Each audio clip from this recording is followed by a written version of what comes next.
Muy bien, entonces vamos a comenzar hoy la clase que creo que es la número 16, la clase número 16 sobre este tema que venimos manejando del estudio del Éxodo. Y otra vez, como para ubicarnos, ustedes recordarán que lo último que estuvimos viendo es que Moisés sube a el monte Sinaí para recibir de Dios todos esos decretos y reglamentos que van a ser algo así como la constitución del pueblo de Israel, la carta magna de ese pueblo que se estaba formando recién allí, porque había estado 430 años esclavo en Egipto y había perdido su identidad. De hecho, nunca había tenido identidad, porque cuando entró a Egipto eran apenas una familia y se convirtieron en nación estando en esclavitud. Entonces salen de Egipto, llegan un par de meses después al monte Sinaí y Dios comienza a trabajar con ellos a través de Moisés y a través de Aarón para darles la constitución, las leyes, cómo se iban a mover, entre ellas las 10 más importantes que están escritas en las tablas de la ley, lo que nosotros llamamos los 10 mandamientos. Pero siempre les recuerdo que los mandamientos son 613. Solamente los 10 primeros fueron escritos en las tablas de la ley. Los demás, Moisés los fue escribiendo en estos libros, en Deuteronomio, en Éxodo, etcétera, ¿no? Que ahora los tenemos en la Biblia. Pero los 10 primeros estaban escritos en piedra. Ustedes recordarán que Moisés subió, estuvo 40 días, en esos 40 días el pueblo se rebeló, comenzó a fabricar un ídolo. Cuando Moisés baja con las tablas de la ley se encuentra con ese becerro de oro que decíamos que era una representación del dios Baal, que era un toro joven, o sea, un becerro. El dios Baal se representaba con un toro. Entonces Moisés se enoja, rompe el toro, etcétera, y rompe las tablas de la ley. Eso lo habíamos visto antes.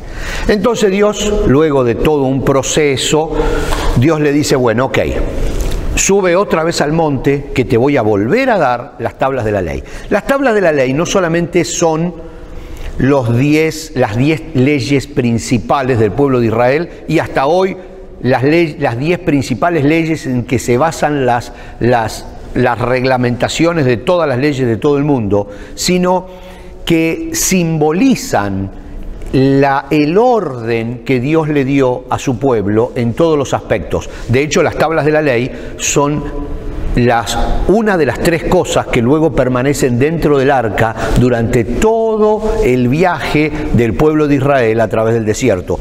Tal vez hoy entremos un poquitito en el tema del arca del pacto.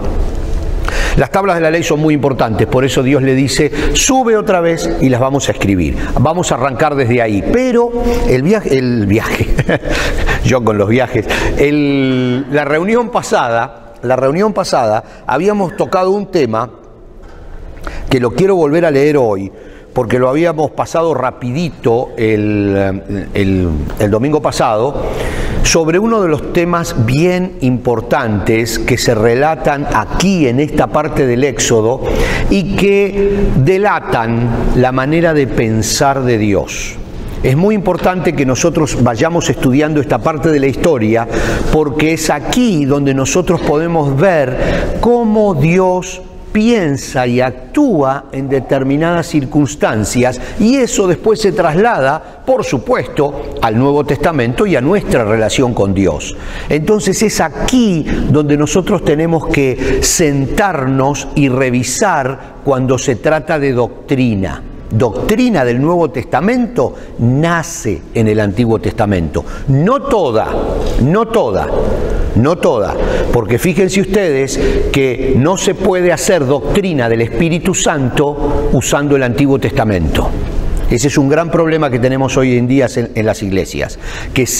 Doctrina es una línea de pensamiento. Es lo que yo creo acerca de tal o cual cosa. El Espíritu Santo llega a la tierra y al hombre cuando Jesús se va al cielo. Él envía un consolador. Entonces hablar del Espíritu Santo en el Antiguo Testamento no tiene, hay que tener cuidado cuando uno hace doctrina del Nuevo Testamento y del Espíritu Santo usando el Antiguo Testamento. Es muy complicado ese detalle, pero esto sí, porque es la forma con que Dios actúa. Fíjense lo que dice en Éxodo 32, 30 y 30 al 33.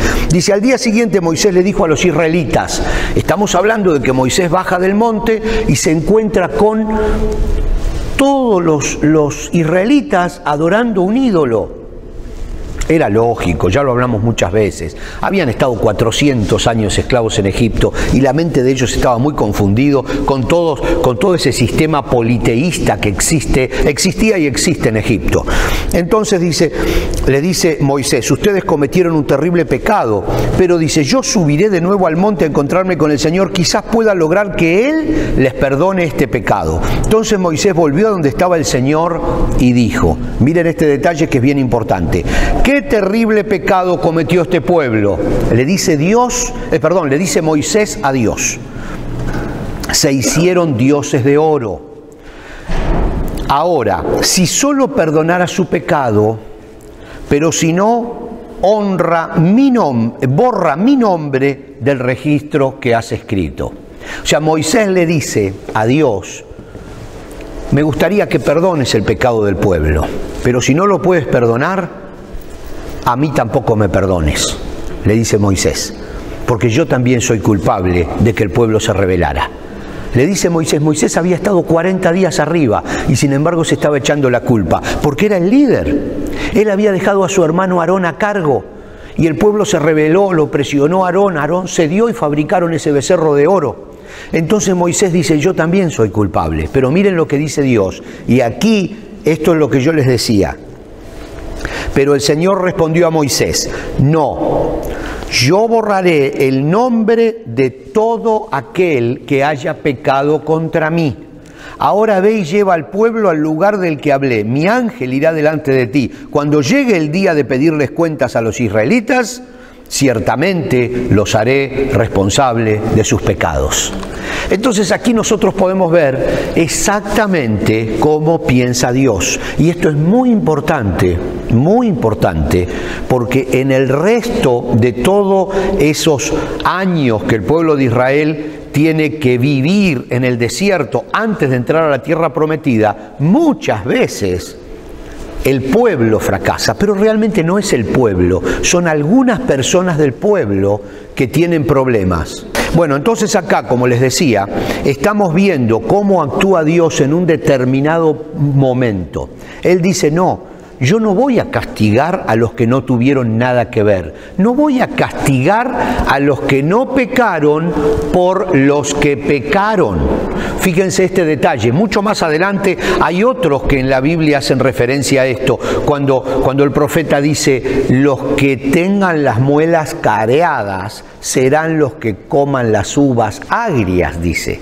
Eso hace referencia a que no hay un pecado que se transmita de generación en generación o de familia en familia o de pueblo en pueblo. El que pecó será culpable de su pecado y el que no pecó no será culpable de ese pecado. Pero, ojo, no tenemos que confundir, lo dije en la clase pasada y lo digo ahora, las consecuencias de un pecado con el pecado. El pecado es errar al blanco, punto. Eso significa que en vez de ir hacia un lado, voy hacia otro. Me equivoqué, eso es pecar. Pecar es equivocarse, es errar el camino que estaba marcado para que yo caminara. Me equivoqué, punto. Entonces, las consecuencias de ese pecado las tengo que pagar. Si yo cambio de camino y en el otro camino me tropiezo con una piedra y me rompo la pierna, ok, yo puedo pedir perdón y volver al camino correcto, pero voy a tener 40 días de yesos y eso no me lo saca nadie, porque Dios no me va a sanar la pierna, Dios me va a perdonar el haberme equivocado, pero la pierna va a tener su proceso. Si yo cometo un pecado y robo un banco y voy preso, Dios va a perdonarme si yo me arrepiento, me va a perdonar. Pero mi consecuencia en la cárcel la voy a tener que pagar igual. O sea, mi deuda con la sociedad la voy a tener que pagar. Entonces lo que estamos hablando de no confundir la consecuencia con el pecado. Entonces eso que dice, yo arrastro una maldición generacional por un pecado de mi tatarabuelo. No. Puedes arrastrar una consecuencia del mal proceder de tu abuelo, pero no un pecado. no un pecado, porque cada uno es responsable de su propio pecado. Entonces aquí uno empieza a ver cómo trabaja Dios. Y eso es lo lindo de las primeras hojas de la Biblia, de que no es todo historia. No es todo historia porque es el mismo Dios con el cual nosotros estamos relacionados. Entonces, eso es lo importante de todo esto. Y miren, ya pasó media clase y todavía no entramos a la clase. Pero bueno, el tema es que Moisés sube a recibir una nueva copia. Una copia de las 10 leyes escritas en 2 tablas. Éxodo 34, versículos del 1 al 3, la Biblia dice: luego el Señor le dijo a Moisés: talla 2 tablas de piedra como las primeras. Escribiré en ellas las mismas palabras que estaban en las que hiciste pedazos. Prepárate para subir al monte mañana temprano y presentarte delante de mí en la cima del monte. Nadie puede acompañarte, le dice Dios a Moisés. Nadie puede acompañarte. De hecho, no debe haber nadie en la montaña. Tampoco permitirás que los rebaños ni las manadas estén cerca del monte. Y Dios, fíjense, después de que pasa esto, Dios accede a acompañar al pueblo a la tierra prometida. Y esto también tiene que ver con la forma en que Dios actúa. Éxodo 34, del 8 al 11 dice: al instante Moisés se postró hasta el suelo y adoró. Entonces dijo: oh Señor, si de verdad cuento con tu favor, te ruego que nos acompañes en el viaje. Es cierto que el pueblo es terco y rebelde, pero te pido que perdones nuestra iniquidad y nuestros pecados. Tómanos como tu posesión más preciada. Y el Señor respondió: escucha, yo hago un pacto contigo en presencia de todo tu pueblo. Realizaré milagros que jamás se han hecho en ningún lugar de la tierra ni en ninguna otra nación. Todos los que te rodeen serán testigos del poder del Señor. Ustedes recuerden que estamos hablando del pueblo de Israel y todas las cosas que suceden con el pueblo de Israel en el desierto, todos los milagros, el mar abierto, el maná, las cosas esas, los pajaritos esos que volaban, las codornices que volaban y ellos las podían agarrar para alimentarse. Todos los que te rodeen serán testigos del poder del Señor, el imponente despliegue de poder que yo haré por medio de ti. Pero presta atención a todo lo que hoy te ordeno, porque entonces iré delante de ustedes y expulsaré a los amorreos, a los cananeos, a los hititas, a los fereceos y a los heveos y a los jebuseos. Acá, y antes de entrar en el tema del arca, tenemos que ver este detalle, que también lo hablamos las clases pasadas, pero quiero hacer hincapié porque es bien importante. Aquí en el monte Sinaí, el pueblo, ya lo leímos 1 o 2 clases atrás, el pueblo decide por Dios. Decide por Dios. Le dice a Dios: yo quiero que tú seas mi único Dios. El pueblo se lo dice. Y entonces Dios le responde a ese pueblo: yo voy a ser Dios de ustedes y ustedes serán mi grupo de gente preciada. Entonces, aquí nace ese concepto del pueblo elegido, el pueblo de Israel. Nace ese concepto del pueblo seleccionado, que en realidad no fue una elección unilateral de Dios, sino que el pueblo tomó la decisión de elegir a Dios y Dios aquí, como acabamos de leer, lo está confirmando y le está diciendo: voy a hacer un pacto con ustedes.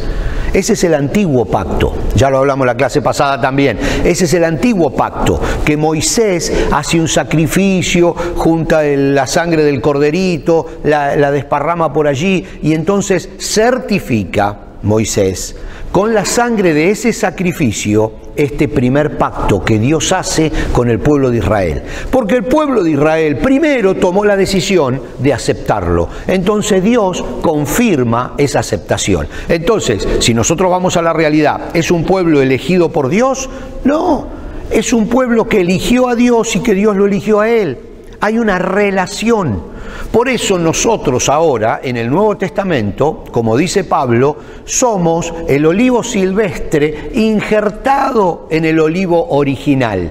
Porque el olivo original son los judíos porque fue el primer pueblo que decidió aceptar a Dios como su único Dios. Ese es el olivo original, pero no es el pueblo que Dios eligió y dijo, a ver, acá están los árabes, acá están los judíos, acá están los amorreos, acá están los egipcios. No, voy a elegir a los judíos porque me gustan más. No fue así. Hubo una relación.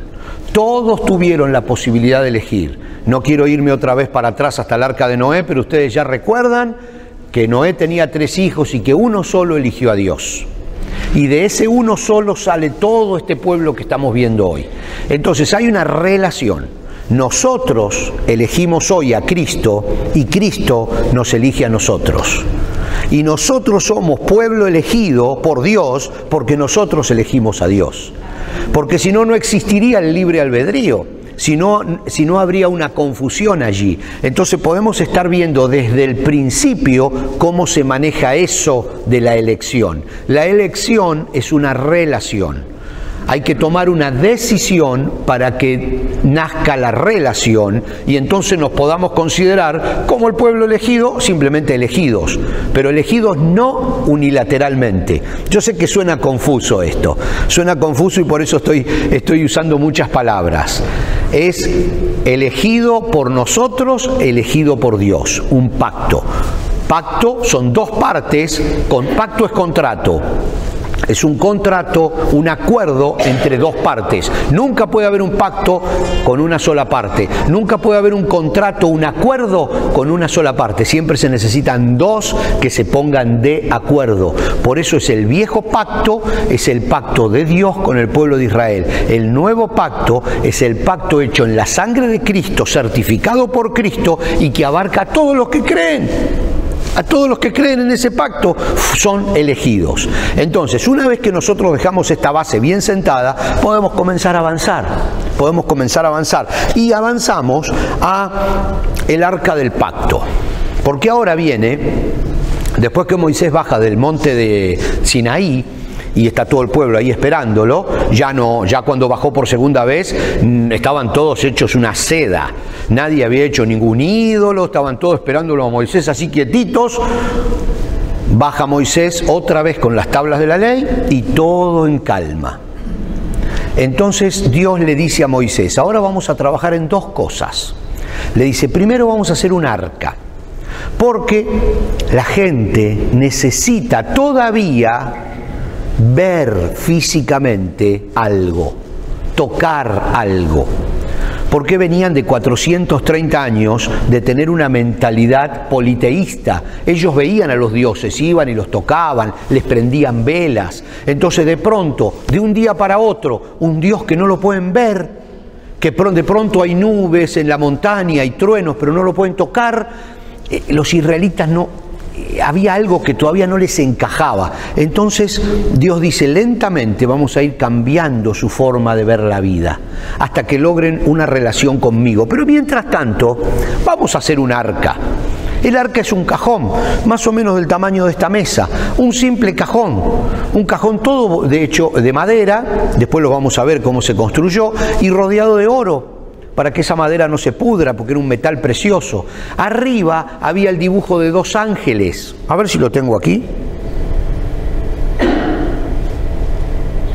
Sí, lo tengo. Tarda en entrar, pero lo tengo.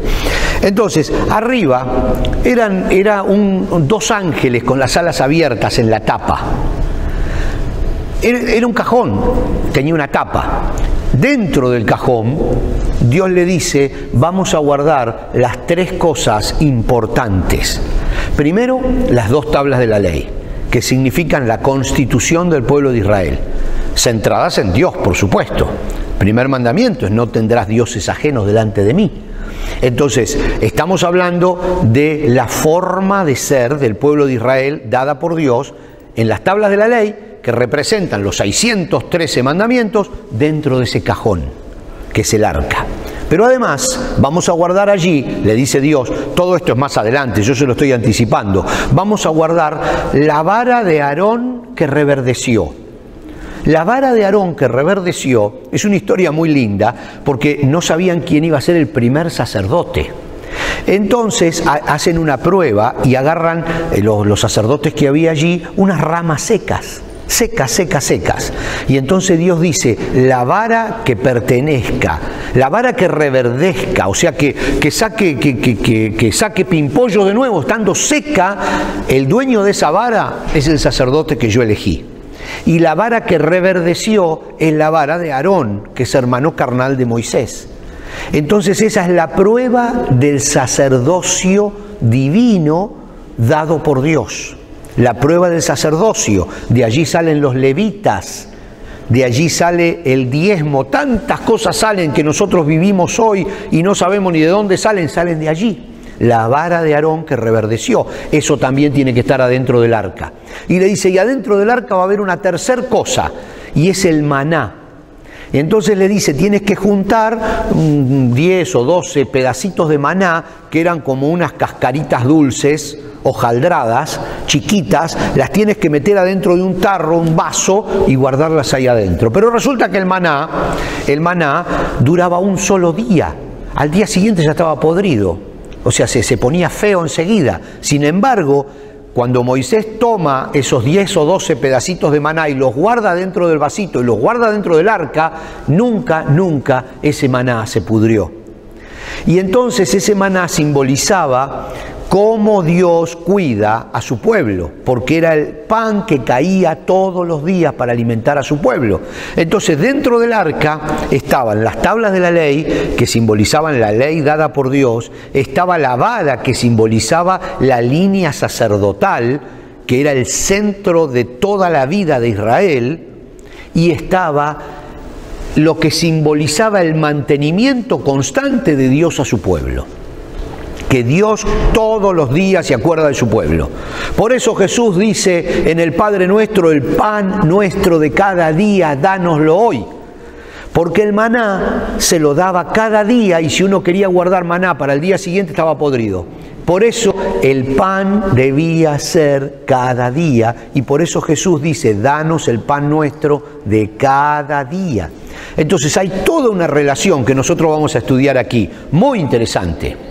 Ese arca, ese cajón, le van a poner unas manijas y lo van a llevar 38 años, lo van a llevar por el desierto, en todos los lugares donde el pueblo de Israel estuvo, allí iba primero el arca. Y en todas las batallas que el pueblo de Israel libró, el arca estaba en un lugar donde los soldados podían ver el arca, porque el arca simbolizaba, era un símbolo de la presencia de Dios constante con ellos en esas tres cosas, en el sacerdocio, en el mantenimiento y en la ley.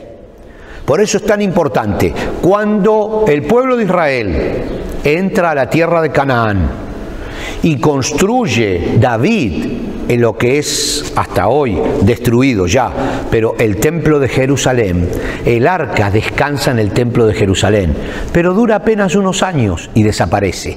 Hasta el día de hoy el arca está perdida porque ya el pueblo no necesitaba ver físicamente el arca que simbolizaba la presencia de Dios, porque ya habían comprendido que Dios no habita en templos hechos de piedra, sino en templos hechos de carne. Ya habían entendido que Dios habita en el corazón de la gente. Ya habían entendido eso. Y ahora esa es la base en el Nuevo Testamento de nuestra creencia. Por eso nosotros somos la iglesia, aunque estemos reunidos en una playa, en un bosque o en un hermoso templo. Nosotros somos la iglesia porque Dios está en nosotros. Entonces de aquí, de esto que estamos estudiando, surge la base de toda nuestra doctrina. Vamos a entrar en el tema del arca, pero no lo vamos a poder hacer hoy porque la hora ya se nos fue con la introducción. Pero al menos espero que haya servido toda esta introducción para tratar de yo explicarles la importancia de este punto que vamos a ver del arca del pacto. Vamos a irnos con el arca del pacto hasta el momento que desaparece. Vamos a seguirla por toda la Biblia, O sea, no nos vamos a quedar solamente aquí en el monte Sinaí. Nos vamos a tomar un recreo y vamos a seguir el arca por todos lados donde estuvo, porque es lindo cuando empezamos un tema terminarlo. Entonces vamos a hacer un paréntesis a partir de la clase que viene, vamos a centrarnos en el arca y la vamos a seguir cuando la robaron los filisteos, cuando la recuperó David, cuando la puso adentro del templo de Jerusalén, cuando desapareció el arca porque atacó Nabucodonosor el templo de Jerusalén, y a dónde la gran mayoría de la gente piensa que pudiera estar el arca, la famosa arca perdida del pacto.